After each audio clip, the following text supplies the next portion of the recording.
temps-ci, chaque fois qu'il y avait une classe qui était organisée avec un séjour, enfin que ce soit à CO de Urgel, en Dordogne ou sur l'Ardèche, à chaque fois était intégrée une classe de sourds.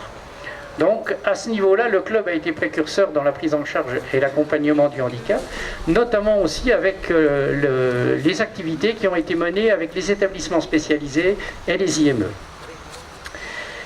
Voilà, alors le club a accueilli certes des athlètes de haut niveau, on a formé beaucoup, mais aussi, ce que je voudrais souligner sur ces plus de 40 ans d'histoire, on a aussi formé des professeurs de sport, et des professeurs de sport qui travaillent pour les équipes de France, qui travaillent pour les équipes étrangères même, que ce soit du continent américain jusqu'à la Chine. Alors l'inauguration de ce nouveau clubhouse, c'est le centre névralgique de notre pôle sportif. Alors finalement, c'est un équipement qui est vraiment, qu'on souhaitait et qui est à la hauteur de notre image et de nos ambitions. Alors merci à l'architecte qui a su interpréter nos envies, nos idées, nos besoins. Merci aux entreprises qui l'ont réalisé. Alors ça n'a pas été un long fleuve tranquille. Dès la gestation, parce qu'au sein d'un comité directeur avec des athlètes, avec des gens qui pratiquent dans le cadre d'un loisir, avec un public quand même assez éclectique, déterminer des besoins avec précision, c'est pas si simple, ça demande des débats, et je pense qu'au final, ce qu'on va retenir, c'est ce clubhouse tel qu'il a été pensé, tel qu'il a été créé, et tel qu'on le vit déjà depuis. Alors, on inaugure seulement aujourd'hui, mais on est quand même dans ce clubhouse. Il nous a été livré le 16 décembre 2013, donc il nous a fallu plus d'1 an et demi, pas pour s'approprier les locaux, mais pour vraiment finaliser les équipements, les vestiaires, rendre la salle de préparation physique générale agréable, et voilà. Ah bah oui,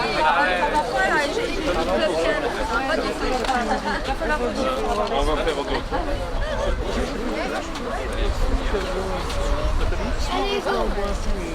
L'objectif de ma venue, c'est de conforter tout ce que fait le club de canoë-kayak de Golbey-Épinal-Saint-Naport depuis des années. N'oublions pas que c'est le premier club français et qu'il avait besoin effectivement de nouvelles infrastructures qu'on vient d'inaugurer tout de suite.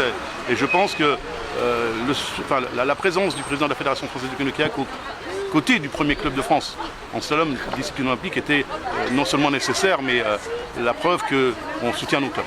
Vous deviez être à Vienne, c'est ça? Je vais être à Vienne pour le championnat du monde de descente, mais à un moment donné, il faut faire des choix, et j'ai privilégié le choix d'être sur le terrain, encore une fois, pour soutenir les clubs qui font vivre notre activité. Vous êtes spinalien d'origine? Oui, je suis spinalien d'origine et j'ai fait du hockey sur glace, donc au club bien connu ici. Vous parliez du handi-kayak, c'est ça? Ça se développe? Oui, alors le handi-kayak se développe énormément, d'autant, on a intégré le handi-kayak depuis très longtemps à la Fédération française, mais il y a une nouvelle dimension qui vient d'arriver puisqu'on va être présent aux Jeux paralympiques à Rio en 2016. Donc c'est une grosse avancée et la Fédération d'e-sport nous a délégué la formation des athlètes dans le domaine du handi-kayak.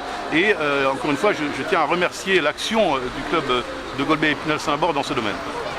Qui est multititré, hein, ce club, hein, c'est important. Alors il est multititré, on l'a rappelé tout à l'heure, par la voix de son président, c'est environ 20 années, pas toujours continue, mais 20 années de présence sur la première marche du podium des grands clubs français de slalom. Moi, les Jeux Olympiques de Rio, le bassin n'est pas encore prêt alors? Alors le bassin n'est pas tout à fait prêt, bon je pense que ça va aller assez vite, il est en pleine campagne, il fallait le créer de toutes pièces, mais bon je suis serein quant à ce qu'il soit prêt pour un événement préparatoire aux Jeux Olympiques. Ouais, parce que les athlètes vosgiens seront attendus, parce que le C2 pourrait disparaître pour les JO de Tokyo, c'est ça? C'est vraiment dans l'air.